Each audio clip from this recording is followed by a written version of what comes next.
el atelier enigmático y la obsesión por la oscuridad. El bullicio de Barcelona, con sus calles vibrantes y la arquitectura de Gaudí, era el escenario perfecto para la pasión de Clara por el arte.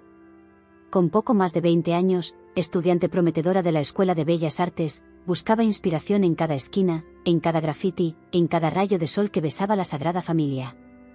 Su talento era innegable, pero su alma anhelaba algo que trascendiera la técnica, algo que tocara lo profundo, lo misterioso.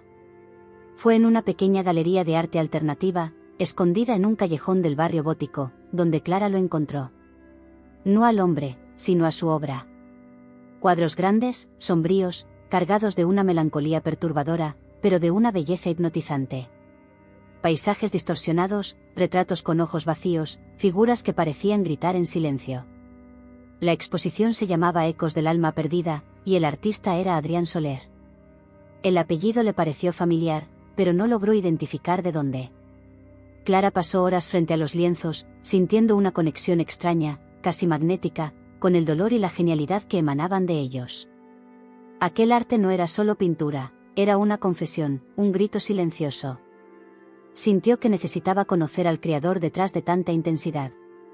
La propietaria de la galería, una mujer excéntrica de cabellos morados llamada Isabel, notó el fascinio de Clara.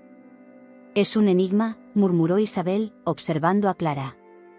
«Casi nunca aparece. Es reservado. Pero su arte habla por sí solo».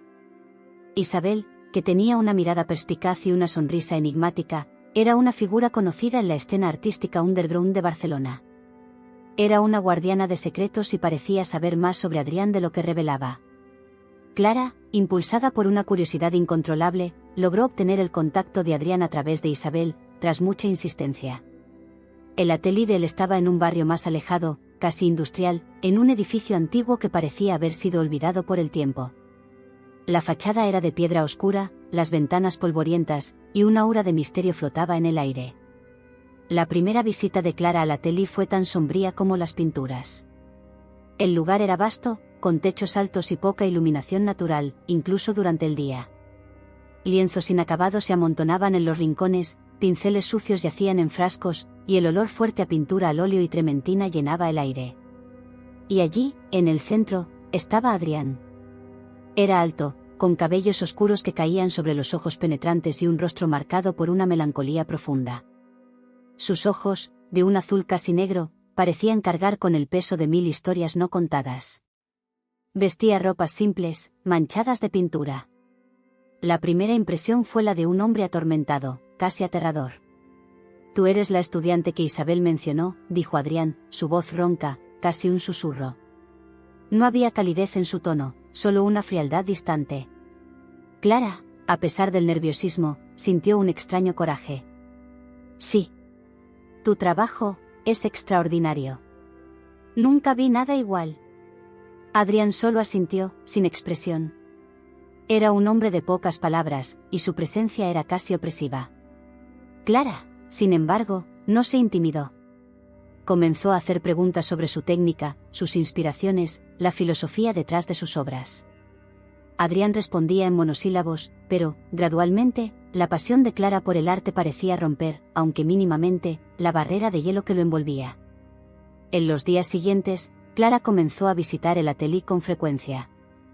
No era solo una admiradora, se ofreció para ayudar, organizando materiales, limpiando pinceles, cualquier cosa para estar cerca de él y de su arte. Lentamente, se estableció una extraña rutina. Adrián seguía reservado, pero permitía su presencia. Clara lo observaba trabajar, hipnotizada por la forma en que sus manos transformaban la oscuridad en belleza en el lienzo. Ella notó que las pinturas de Adrián no eran solo sombrías, eran obsesivas. Había un tema recurrente, una mujer de cabellos largos y oscuros, siempre con el rostro parcialmente oscurecido o en sombras, y un hombre con ojos de dolor. Las escenas eran de bosques densos, casas antiguas y ruinas, siempre bajo un cielo tormentoso. Había una historia allí, una tragedia no contada que lo atormentaba. Clara intentó, con delicadeza, preguntar sobre la inspiración detrás de esas figuras. Adrián siempre esquivaba, o cambiaba de tema, o simplemente se encerraba en un silencio sepulcral. Ella sentía que había una herida profunda en su alma, algo que él guardaba bajo 7 llaves. Una tarde, mientras organizaba una pila de bocetos antiguos, Clara encontró un dibujo que la hizo contener la respiración. Era un retrato a carboncillo, increíblemente detallado, de una joven mujer. Los ojos de ella eran idénticos a los de Adrián, del mismo azul profundo y melancólico. Y el rostro, era el mismo rostro que aparecía, de forma velada, en las pinturas sombrías de Adrián. En la esquina del boceto, una fecha antigua y un nombre garabateado, Elena. Clara sintió un escalofrío. Elena. ¿Quién era ella? ¿Una hermana? ¿Una madre? La semejanza era innegable. Miró a Adrián, que estaba de espaldas, absorto en un lienzo. El dolor en sus pinturas, la obsesión por la figura femenina, todo parecía girar en torno a Elena. Esa noche, de vuelta a su pequeño apartamento, Clara no podía dejar de pensar en Adrián y en Elena. Sentía que había un misterio allí, un secreto sombrío que lo atormentaba y que era la fuente de su arte.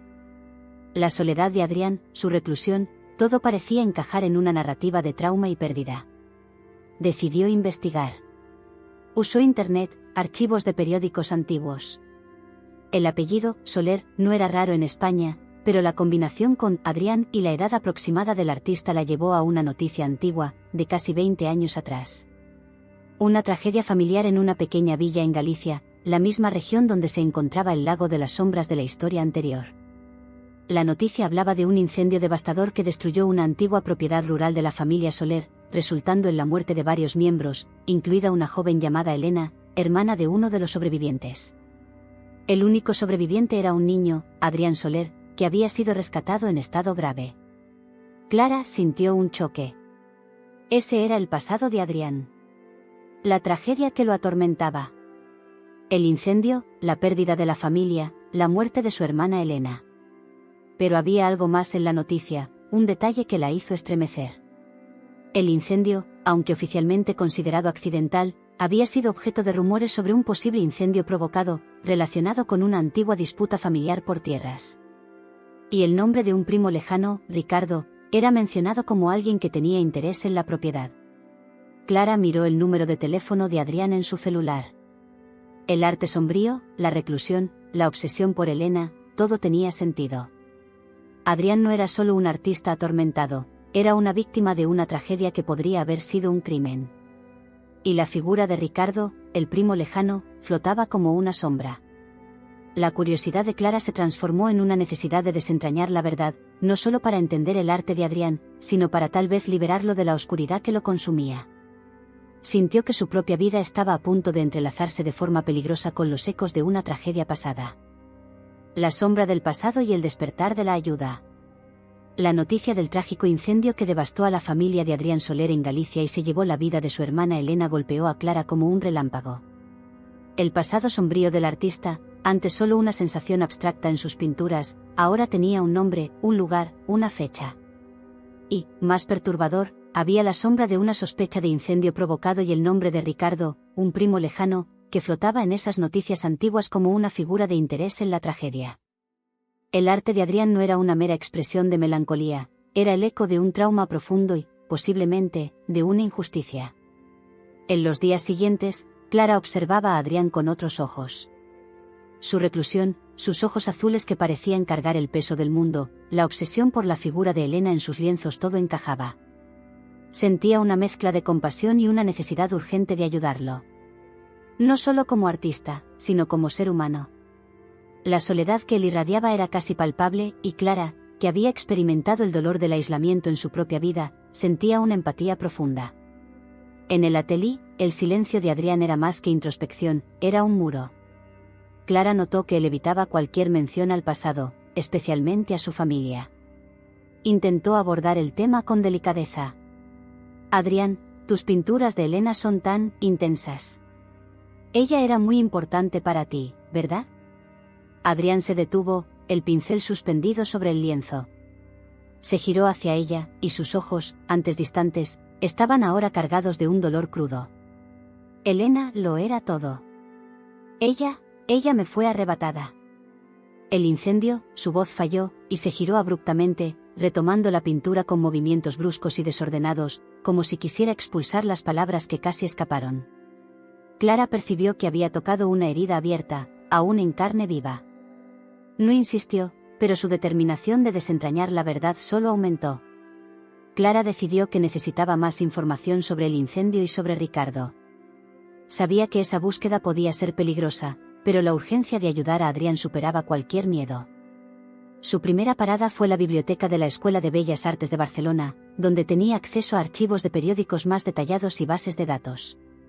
Se sumergió en artículos antiguos, informes policiales y hasta obituarios. La tragedia de la familia Soler en Galicia era un caso notorio en la época, debido a su riqueza e influencia en la región. Encontró más menciones a Ricardo Soler, primo lejano de Adrián, que había tenido una relación tensa con la familia principal debido a disputas por tierras y negocios.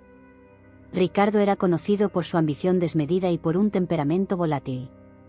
Los rumores sobre su posible participación en el incendio eran persistentes en la época, pero nunca hubo pruebas concretas que lo vincularan directamente al crimen. El caso había sido archivado como causa indeterminada. Uno de los artículos, sin embargo, contenía un pequeño detalle que llamó la atención de Clara. Un vecino anciano de la propiedad Soler, un señor llamado Don Julio, había sido la primera persona en llegar al lugar del incendio y rescatar al joven Adrián, que estaba inconsciente. El artículo mencionaba que Don Julio había expresado, en la época, algunas dudas sobre la naturaleza accidental del incendio, pero sus sospechas fueron ignoradas. Don Julio aún vivía en la misma villa en Galicia. Una nueva pista. Don Julio podía ser la clave para entender qué había pasado realmente. Clara sintió una chispa de esperanza y, al mismo tiempo, un escalofrío. Ir a Galicia, el origen del trauma de Adrián, era un paso grande y tal vez peligroso, pero sabía que era necesario. Antes de ir, Clara consultó a Isabel, la galerista, que tenía una red de contactos vasta y discreta en el mundo del arte y más allá. Isabel, que siempre fue perspicaz, notó el cambio en la postura de Clara. «No estás solo estudiando el arte de Adrián, ¿verdad, querida?», preguntó, con una mirada comprensiva. Clara dudó, pero decidió confiar en Isabel. Le contó sobre la tragedia de la familia Soler, los rumores sobre Ricardo y la intención de ir a Galicia. Isabel escuchó atentamente, su rostro serio. «Esa familia Soler, tienen una historia compleja. Mi abuelo, que era coleccionista de arte, tenía negocios con ellos. Había muchos secretos. Y Ricardo, siempre fue una figura sombría. Sus cuadros, Clara, son la confesión silenciosa de Adrián». Isabel aceptó ayudar a Clara con algunos contactos en Galicia, advirtiéndole, sin embargo, que fuera cautelosa. Las verdades enterradas pueden ser peligrosas. Clara viajó a Galicia algunos días después, con una mezcla de nerviosismo y determinación. El paisaje rural, con sus casas de piedra y la niebla densa, contrastaba drásticamente con la vivacidad de Barcelona. Sentía la atmósfera pesada del pasado flotando sobre la región. La villa donde el incendio había ocurrido era pequeña y aislada, un lugar que parecía haberse detenido en el tiempo, aún marcado por la memoria de la tragedia. Encontrar a Don Julio no fue difícil. Vivía en una casa antigua, con un jardín bien cuidado. Don Julio era un hombre anciano, con cabellos blancos y ojos gentiles, pero con una melancolía discreta en su mirada. Clara se presentó, explicando su interés en la historia de la familia Soler y la relación con el trabajo de Adrián. Al escuchar el nombre de Adrián, los ojos de Don Julio se llenaron de una tristeza profunda. Se acordó del incendio con una claridad angustiante. Contó a Clara cómo fue el primero en llegar, cómo escuchó los gritos y el desespero. Y cómo, con gran esfuerzo, logró sacar al pequeño Adrián de las llamas, inconsciente. «Fue una noche terrible», susurró Don Julio, la voz quebrada. «Siempre pensé que no fue un accidente. Había algo extraño». Hizo una pausa, mirando al horizonte. Minutos antes de que el incendio comenzara, vi una figura salir corriendo de la propiedad. Un hombre alto, usando un sombrero que cubría parte del rostro. Corrió hacia el bosque, hacia la parte trasera de la propiedad. «¿Puedes describirlo?», preguntó Clara, con el corazón latiendo fuerte. No vi el rostro claramente, estaba oscuro. Pero la forma en que se movía, apresurado, furtivo, me parecía familiar. Y había un detalle, cojeaba un poco de una pierna. Clara sintió un escalofrío. Recordó algo que había leído sobre Ricardo Soler, tenía un problema antiguo en la rodilla, que lo hacía cojear ligeramente. Era una pista crucial.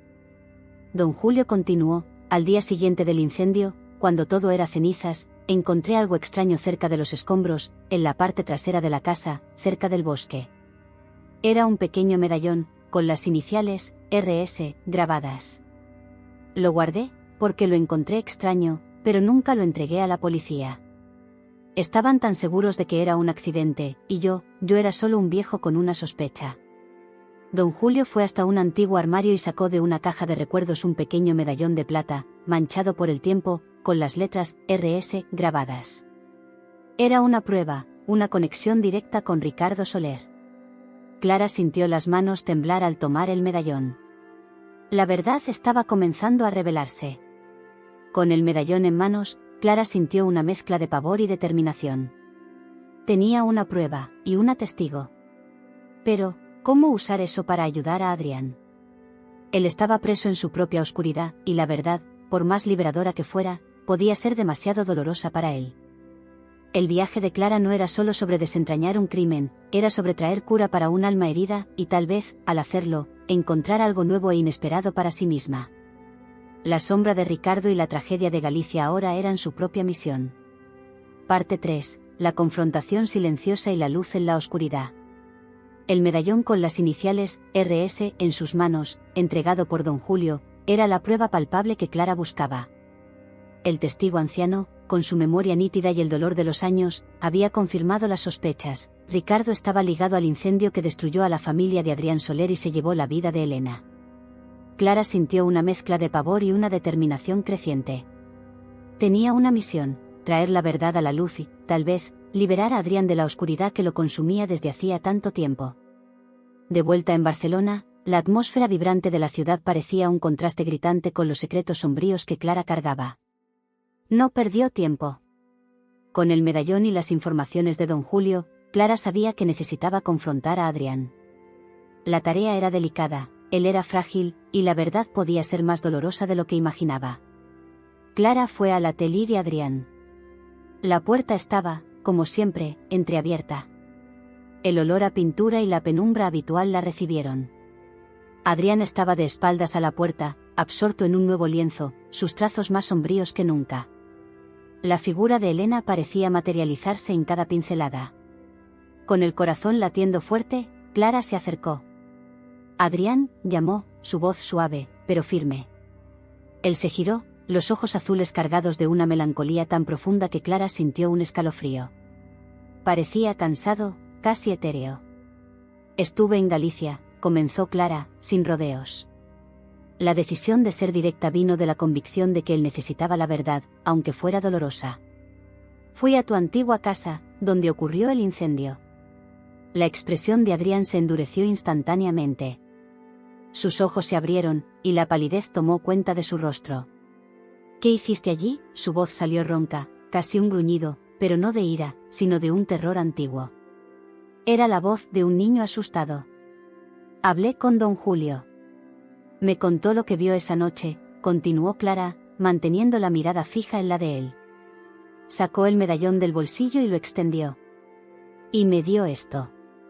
Adrián miró el medallón, sus ojos enfocándose en las iniciales RS. Una torrente de emociones pasó por su rostro: conmoción, dolor, rabia, una comprensión tardía que parecía desgarrar su alma. Llevó las manos a la cabeza, como si intentara contener un grito silencioso. Los recuerdos de esa noche terrible, antes borrosos por el dolor y el trauma, comenzaron a encajar. El olor a humo, los gritos, la figura de Ricardo, su primo, siempre ambicioso y calculador. Ricardo, susurró Adrián, la palabra cargada de un odio profundo, pero también de una tristeza lacerante. ¿Él hizo eso? ¿Mató a Elena? Clara se acercó, extendiendo la mano para tocarlo, pero dudó, respetando el espacio de su dolor. Don Julio vio a alguien cojeando salir de la propiedad momentos antes del fuego. Encontró este medallón. Ricardo tenía interés en las tierras. Las evidencias apuntan a él, Adrián. Lágrimas corrieron por el rostro de Adrián, las primeras que Clara lo veía derramar. No eran lágrimas de debilidad, sino de un dolor que finalmente encontraba un camino hacia afuera. Dolor por la hermana perdida, por la inocencia robada, por la verdad que permaneció oculta por tanto tiempo. Cayó de rodillas, el cuerpo temblando en espasmos silenciosos. Clara se arrodilló a su lado, y esta vez, no dudó en envolverlo en un abrazo. Él era como un niño perdido, y ella, la única persona que encontró el camino de vuelta hacia él. Adrián, acostumbrado al aislamiento y al dolor silencioso, resistió por un instante, pero luego se desplomó en sus brazos, llorando con una intensidad que parecía lavar décadas de tormento. Era un momento de vulnerabilidad pura, y Clara sintió la fuerza de su propia determinación crecer aún más. Después de un largo tiempo, Adrián se calmó. Su rostro estaba húmedo de lágrimas, pero sus ojos, aunque aún tristes, tenían una chispa de algo nuevo, una esperanza tenue, una voluntad de luchar. Se apartó ligeramente de Clara, pero aún manteniendo sus manos. Siempre sentí que no fue un accidente, dijo Adrián, la voz ronca, pero no lograba recordar los detalles. Era como una pesadilla borrosa. Me culpaba, por haber sobrevivido, por no haber salvado a Elena. No es tu culpa, Adrián, susurró Clara, apretando su mano. Eras solo un niño. Y Ricardo es el culpable. Necesitas recordar, necesitamos más detalles para probarlo. Para que él pague por lo que hizo. Adrián asintió.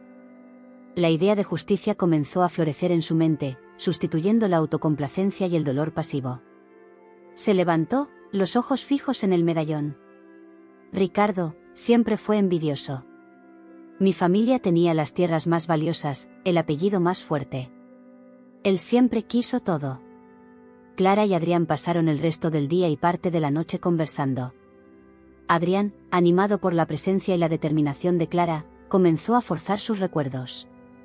Pequeños fragmentos de esa noche sombría comenzaron a resurgir, el olor a gasolina, una voz baja discutiendo, la silueta de Ricardo cerca de una ventana en la parte trasera de la casa, y luego el fuego, el caos, el calor insoportable. Y, crucialmente, se acordó de una caja de madera, que su padre guardaba con documentos importantes, y que Ricardo había preguntado por ella días antes del incendio. Quería algo, no era solo la propiedad, murmuró Adrián, una nueva pieza encajando. La revelación de la verdad, por más dolorosa que fuera, trajo una ligereza inesperada para Adrián. Era como si las sombras que lo envolvían desde hacía décadas comenzaran a disiparse. Sintió que no estaba más solo. La presencia de Clara, su fuerza y su compasión, eran la luz que él no sabía que necesitaba. Percibió que ella no lo veía solo como el artista sombrío, sino como el hombre herido que era. Al amanecer, con el atelier iluminado por un sol tímido que entraba por las ventanas polvorientas, Adrián miró a Clara. Había gratitud en su mirada, y algo más profundo. Un reconocimiento. Gracias, Clara, dijo, la voz más clara de lo que ella jamás había oído. Tú trajiste algo de vuelta.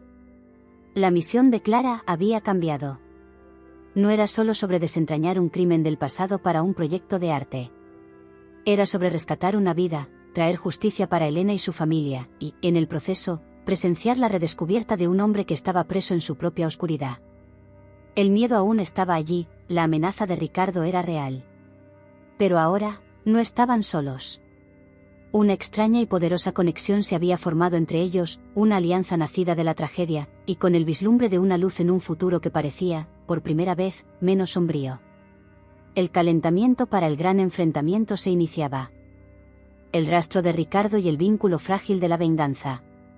La confesión velada de Adrián y la revelación del medallón de Ricardo fueron un parteaguas. La oscuridad que lo consumía desde hacía décadas comenzó a ceder, y Clara sintió la enorme responsabilidad de guiar a Adrián hacia fuera de ella.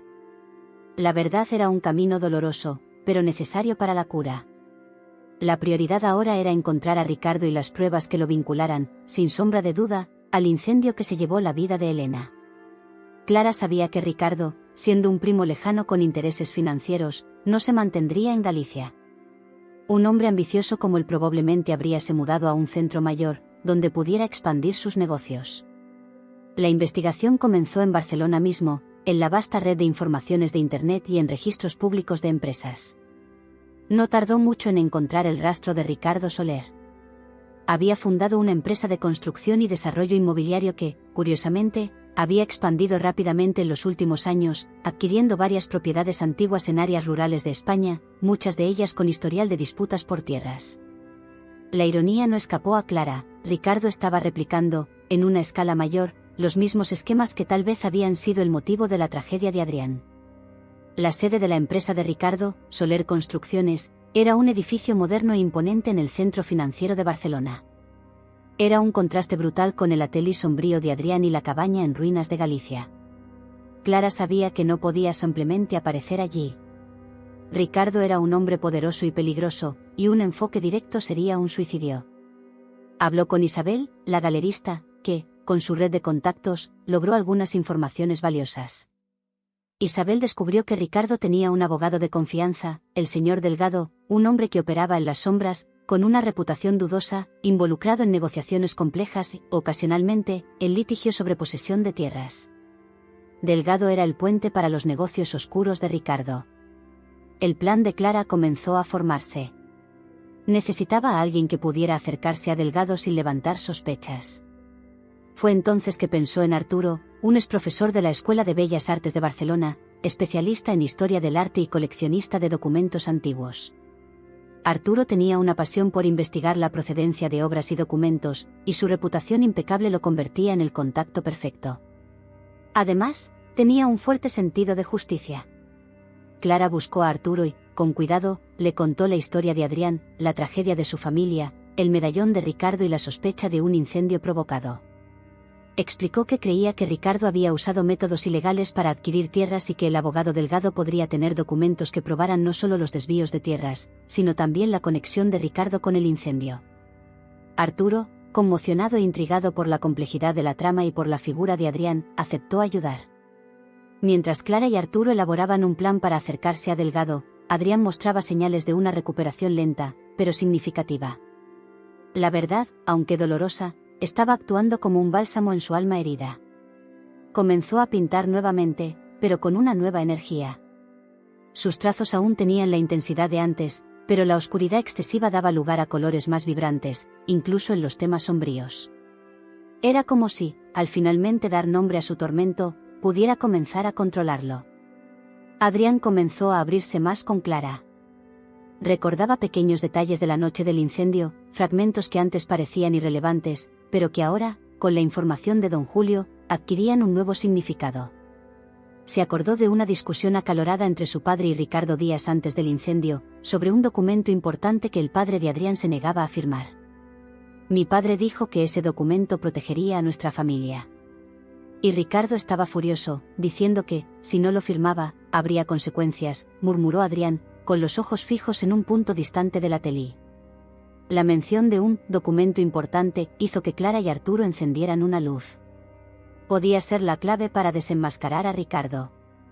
Tal vez Delgado tuviera ese documento o supiera de su existencia. El plan de Arturo era simple, pero arriesgado. Se presentaría como un coleccionista interesado en adquirir documentos históricos de propiedades en Galicia, especialmente aquellos con historias de disputas por tierras, sabiendo del involucramiento de Delgado en ese tipo de transacciones. Su objetivo era sondear al abogado, ver si tenía acceso a documentos antiguos de la familia Soler o si hacía alguna mención indirecta a Ricardo o al incendio. La primera reunión de Arturo con Delgado fue marcada en un lujoso café en el centro de Barcelona. Arturo, con su pose de académico respetable y su erudición, era el cebo perfecto. Delgado, un hombre flaco y pálido con una mirada astuta, parecía cauteloso, pero interesado en los honorarios. La conversación giró en torno a antiguos títulos de propiedad y herencias complejas. Arturo, con maestría, condujo la conversación hacia Galicia y las disputas por tierras en la región, mencionando de paso a la antigua familia Soler. La mirada de Delgado se endureció por un instante, casi imperceptible. Ah, los Soler. Una familia con un pasado turbulento. Especialmente la rama que tenía la gran propiedad rural. Una lástima lo que pasó con ellos.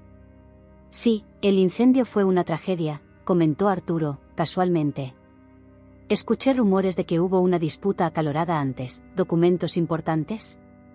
Delgado sonrió, una sonrisa fría que no alcanzaba sus ojos. Las disputas son comunes en tierras antiguas. Documentos, siempre hay documentos.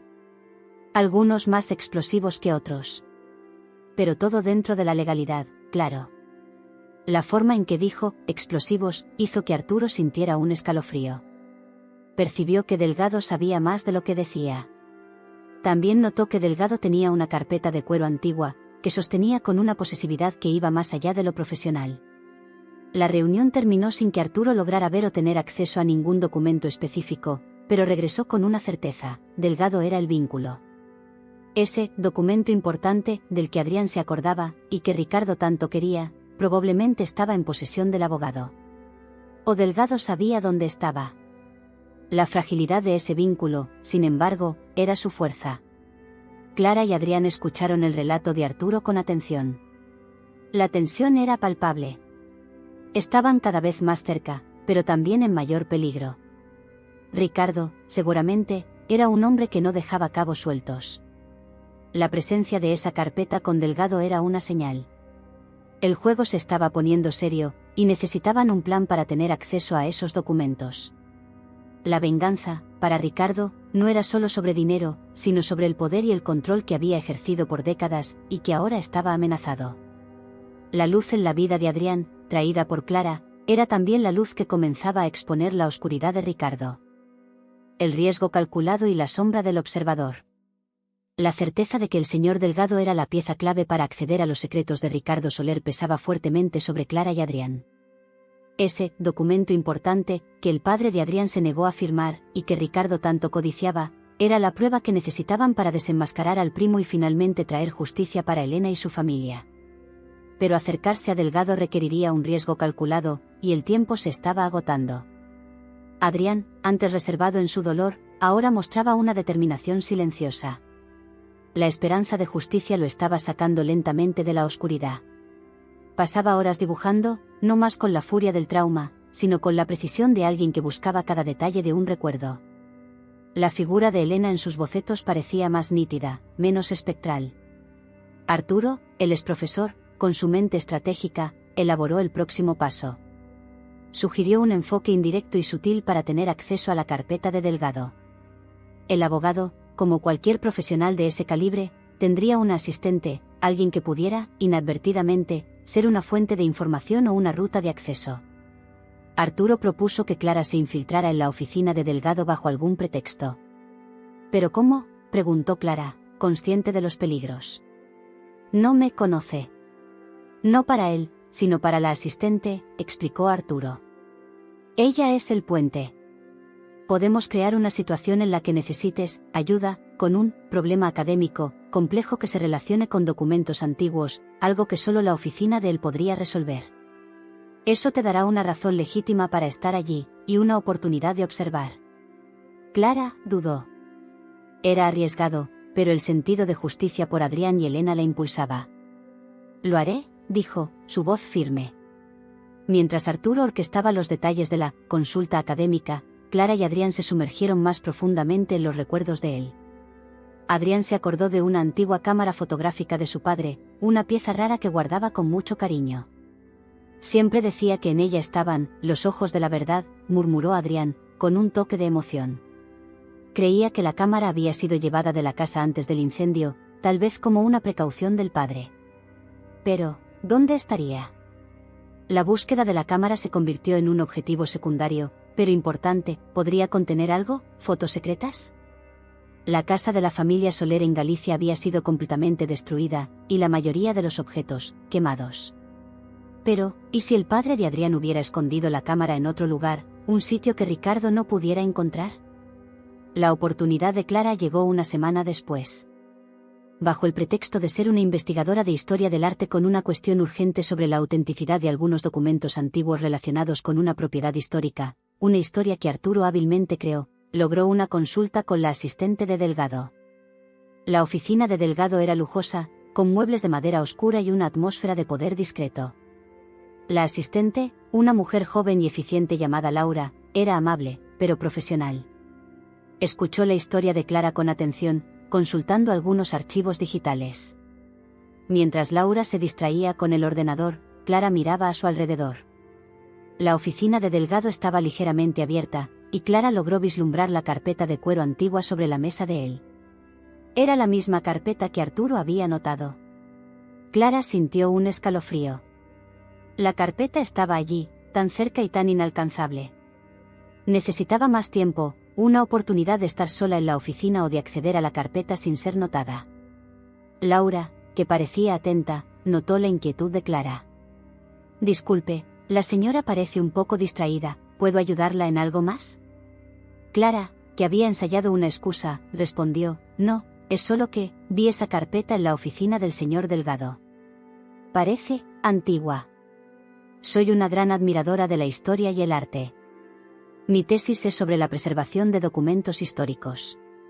Intentó una sonrisa inocente. Laura dudó. Ah, sí. Esa es una carpeta particular del señor Delgado.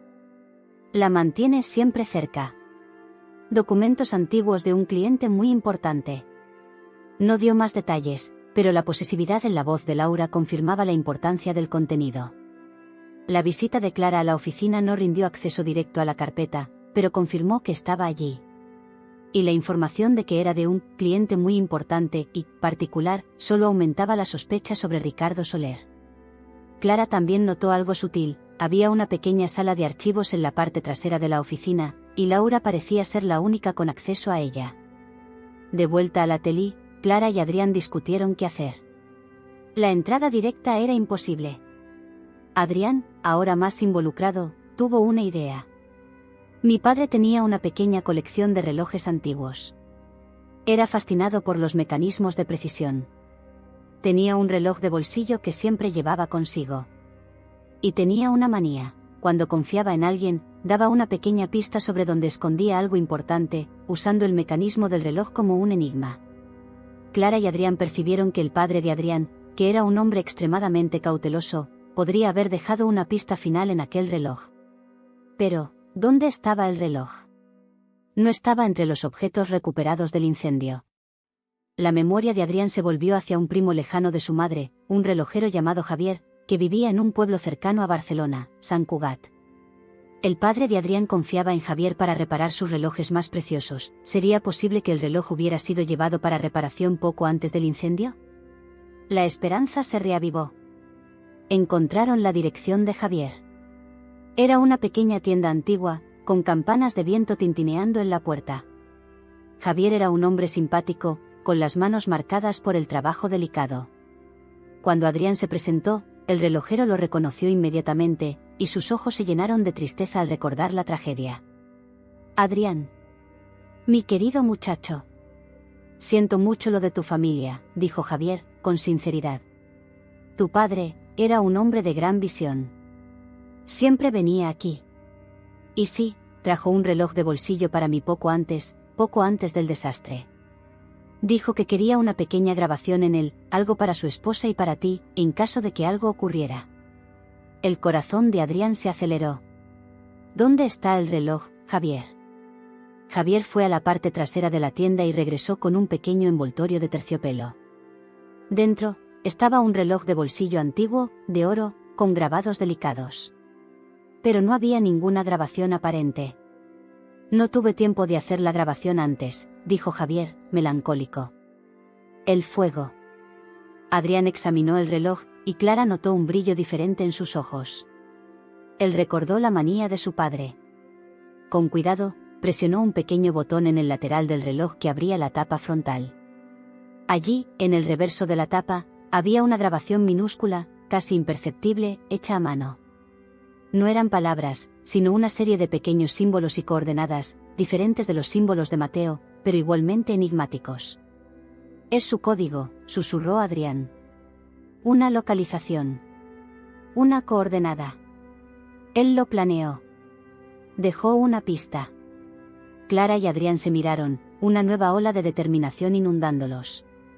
El reloj, que había escapado del fuego, era el último eslabón dejado por el padre de Adrián. Él los estaba guiando hacia la verdad final, hacia un lugar que Ricardo jamás pensaría en buscar. Aquel reloj, antes un símbolo del tiempo, ahora era un puntero hacia la justicia. El suspense crecía, y la sombra de Ricardo se alargaba, sin que él supiera que estaba a punto de ser expuesto. Parte 6. La coordenada final y la revelación silenciosa. El reloj de bolsillo del padre de Adrián, con su grabación secreta de símbolos y coordenadas, era la nueva esperanza que los impulsaba. El descubrimiento de que el padre de Adrián había previsto la traición de Ricardo y dejado una pista final aumentaba la tensión y la urgencia. Clara y Adrián sabían que estaban cerca de desentrañar la verdad completa, una verdad que esperaba por décadas para ser revelada. Adrián pasó horas descifrando el código en el reloj. Recordaba juegos de infancia con su padre, que adoraba enigmas y mapas. La secuencia de símbolos no apuntaba a un lugar exacto, sino a una serie de hitos geográficos específicos en las montañas de Galicia, cerca de donde estaba la antigua propiedad de la familia Soler. No era un lugar obvio, no sería algo que saltara a la vista en el mapa, era un sitio que solo alguien con un lazo familiar sabría. Mientras Adrián descifraba, Clara investigaba más sobre Ricardo. Descubrió que tenía una pasión secreta por la arqueología amateur, especialmente por ruinas antiguas y vestigios romanos, que eran comunes en Galicia. Ricardo había financiado algunas excavaciones menores en propiedades que había adquirido, pero siempre mantenía sus hallazgos en secreto. Esta información encendió una luz en la mente de Clara. ¿Podría la caja de documentos importantes, de la que Adrián se acordaba estar relacionada con uno de esos hallazgos, y no solo con tierras? El viaje de regreso a Galicia fue diferente. No había más la melancolía inicial para Clara, ni el peso del trauma en Adrián. Había una determinación compartida, una energía que los unía. A cada kilómetro que se acercaban a las montañas gallegas, la atmósfera de suspense se intensificaba, el aire cargado de expectativas. Llegaron al área indicada por el código del reloj. Era una parte remota de las montañas, con colinas suaves y formaciones rocosas salpicando el paisaje, algunas de ellas con señales de antiguas ruinas. La vegetación era densa, pero las coordenadas de Adrián eran precisas. Caminaron por horas, el sol escondiéndose y la niebla comenzando a subir, como una mortaja blanca sobre la tierra. Fue entonces que Adrián la vio. Escondida entre arbustos espesos y rocas cubiertas de musgo, había una pequeña estructura de piedra antigua, casi engullida por la tierra, con la entrada semisoterrada. No era una cueva natural, sino una especie de cámara subterránea construida hace siglos, probablemente por alguna civilización antigua que habitaba la región. Había una sensación de que había sido descubierta. Mi padre me trajo aquí una vez cuando era niño, susurró Adrián, la voz cargada de una emoción profunda. Dijo que este era el lugar más seguro del mundo. Un escondite perfecto. Comenzaron a desobstruir la entrada, moviendo piedras pesadas y raíces. El trabajo era agotador, pero la adrenalina los impulsaba. Finalmente, se reveló una abertura estrecha. El aire de dentro era denso, mohoso, con un olor a tierra y algo más, indescriptible, antiguo. Con las linternas encendidas, gatearon hacia el interior de la cámara. El espacio era pequeño, húmedo y oscuro, pero la luz de las linternas reveló algo sorprendente. No había telarañas gruesas ni el acúmulo de polvo de un lugar intacto por décadas. Había señales de que alguien había estado allí recientemente. Las marcas en el suelo eran frescas, y una pequeña pala de jardinería yacía en un rincón. Alguien estuvo aquí, susurró Clara, el corazón latiendo fuerte. Alguien descubrió el escondite. Adrián siguió las marcas con la linterna. En una de las paredes, detrás de una piedra suelta que parecía haber sido removida recientemente, había un nicho. Y dentro del nicho, protegida por un envoltorio de cuero viejo, estaba una caja de madera oscura, elegantemente trabajada, pero con señales de uso reciente. Adrián tomó la caja. No había candado.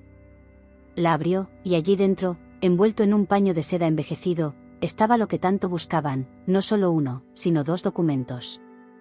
El primero era un testamento formal, firmado por el padre de Adrián, con una cláusula específica que desheredaba a cualquier familiar que se involucrara en actividades criminales o ilegales para adquirir las tierras de la familia. Era una salvaguarda contra la ambición de Ricardo. El segundo documento era una serie de cartas fechadas, escritas por el padre de Adrián y dirigidas a un amigo abogado. En esas cartas, el padre de Adrián detallaba sus crecientes sospechas sobre Ricardo, sus esquemas de desvío de tierras, sus amenazas veladas y, crucialmente, el hecho de que Ricardo había sido visto rondando la propiedad con una sustancia inflamable días antes del incendio. El padre de Adrián estaba consciente del peligro y se había preparado para exponer a Ricardo. Había escondido los documentos allí, un plan de contingencia.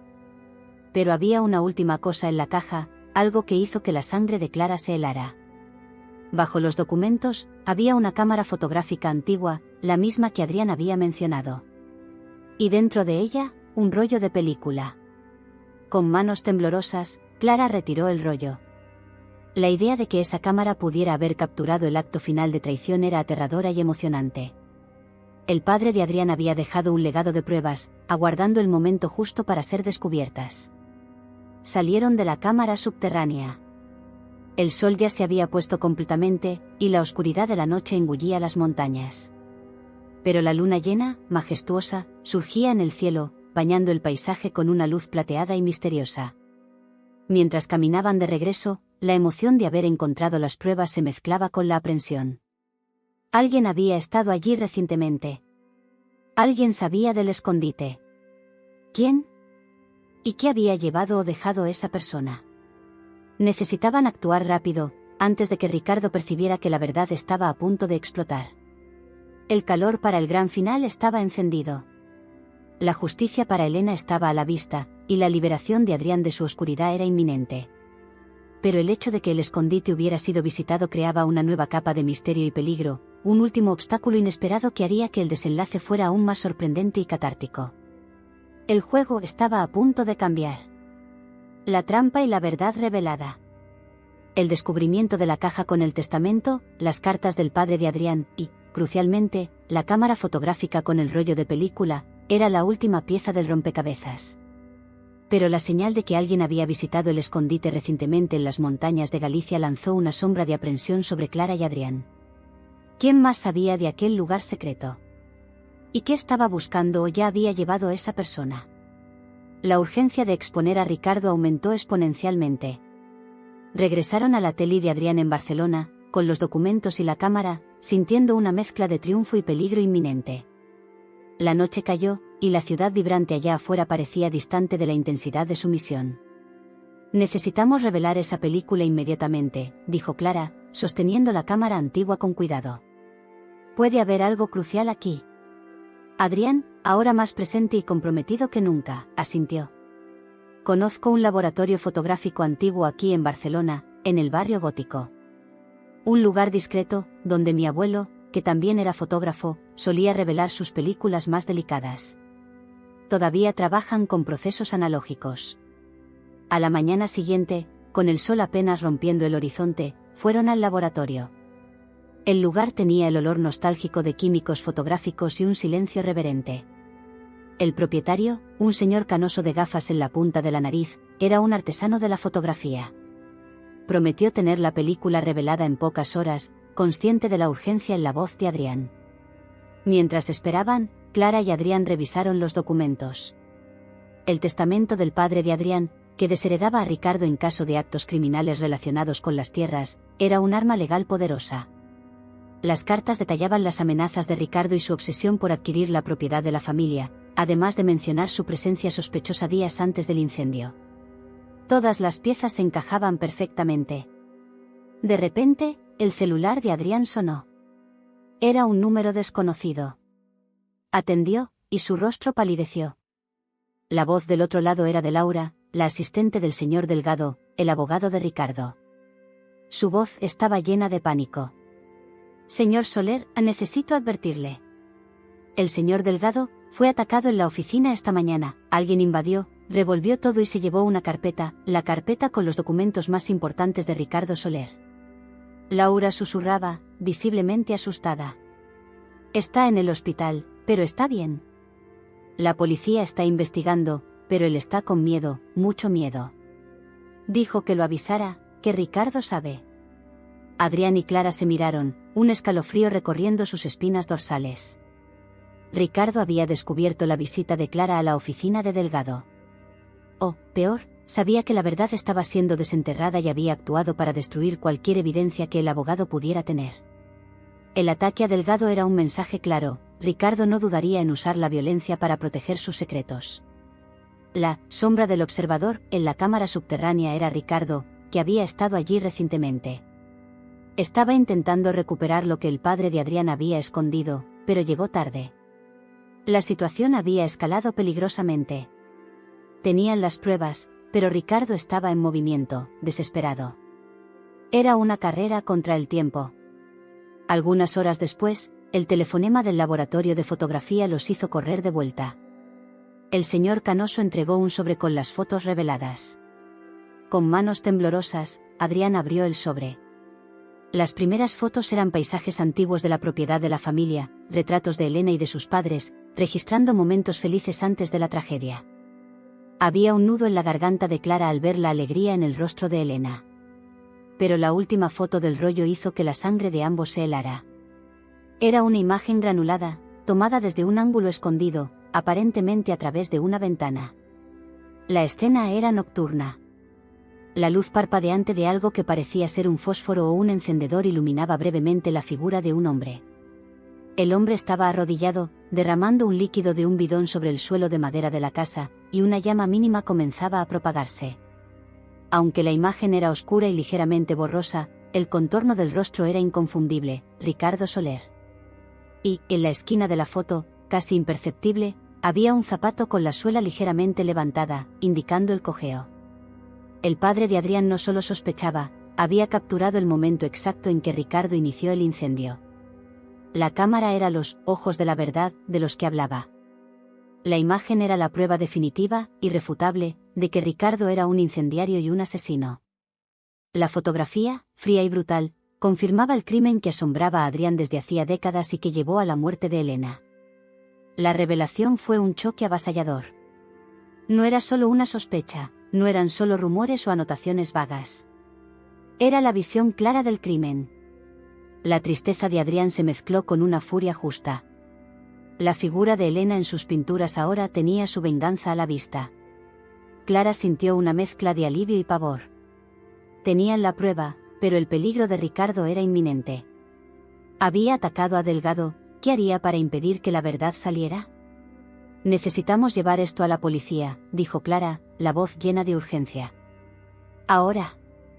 Antes de que él haga algo más. Adrián, sosteniendo la foto, asintió. Sus ojos, antes atormentados, brillaban con una determinación fría. La venganza, para Ricardo, había sido su ambición y su método. Ahora, la justicia, impulsada por un amor que trascendió el dolor, estaba a punto de alcanzarlo. El gran final estaba a un paso de concretarse, y la sorprendente revelación era que la propia víctima silenciada por Ricardo, el padre de Adrián, había dejado la prueba final. La justicia que llega y un nuevo horizonte. La fotografía del padre de Adrián, congelando el momento exacto en que Ricardo inició el incendio, era la pieza final e irrefutable de un rompecabezas de décadas.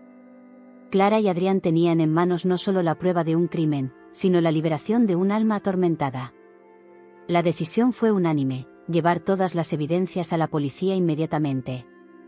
Se dirigieron a la comisaría de policía de Barcelona, que parecía un ambiente burocrático y gris en contraste con la urgencia de su misión. El detective responsable, el inspector García, un hombre experimentado con una mirada escéptica, escuchó la historia con una expresión impasible, pero, a medida que Clara y Adrián presentaban los diarios, las cartas, el medallón y, finalmente, la fotografía, su postura cambió. Los ojos del inspector García se abrieron al ver la imagen de Ricardo en el acto del crimen. La frialdad profesional dio lugar a un choque genuino. La policía actuó rápidamente. Con las pruebas en manos, se emitió una orden de arresto para Ricardo Soler. La detención ocurrió en la sede de su empresa, Soler Construcciones, bajo las miradas atónitas de sus empleados. Ricardo, tomado por sorpresa, intentó negar, pero las evidencias eran abrumadoras. La noticia de su arresto, y el motivo, reverberó por toda España, conmocionando el mundo de los negocios y las antiguas familias de Galicia. El juicio de Ricardo fue seguido por una intensa atención de los medios. La historia de la tragedia de la familia Soler, el incendio, la muerte de Elena, la inocencia de Adrián y la traición de Ricardo, todo salió a la luz. Los diarios, las cartas y, principalmente, la fotografía del padre de Adrián, que había esperado décadas para ser revelada, fueron presentados como pruebas irrefutables. El testimonio de don Julio, ahora con la protección de la policía, y de Laura, la asistente del señor Delgado, que confirmó el ataque sufrido por el abogado y el intento de Ricardo de destruir pruebas, sellaron el destino del villano. Ricardo Soler fue condenado por incendio provocado y asesinato. La justicia, después de 70 años, finalmente había prevalecido. La noticia de la condena fue un alivio inmenso para Adrián. Aquel fardo pesado que cargaba desde la infancia fue, por fin, removido. Era como si las sombras en sus pinturas comenzaran a desaparecer, dando lugar a una paleta de colores más brillante y esperanzadora. Con la verdad expuesta y la justicia hecha, Adrián se dedicó al arte con una nueva pasión. Sus pinturas de Elena se transformaron. Antes, eran retratos de dolor y pérdida. Ahora, eran obras que celebraban la memoria de la hermana, con luz, colores vibrantes y una sensación de paz. Su arte, que antes era la confesión de su trauma, ahora se convertía en un himno a la superación y a la esperanza. La sociedad de Clara y Adrián, que comenzó como una búsqueda por justicia, floreció en algo más profundo. Pasaron a trabajar juntos, no solo como artistas, sino como almas conectadas. Clara, que buscaba inspiración y cura en Barcelona, encontró en Adrián no solo un tema para su arte, sino un amor que la sorprendió. La pasión por el arte, el desafío de desentrañar misterios y el coraje de enfrentar la oscuridad los unieron de una forma que ella nunca imaginó. El atelier de Adrián, antes un refugio sombrío, se transformó en un espacio de creación y luz.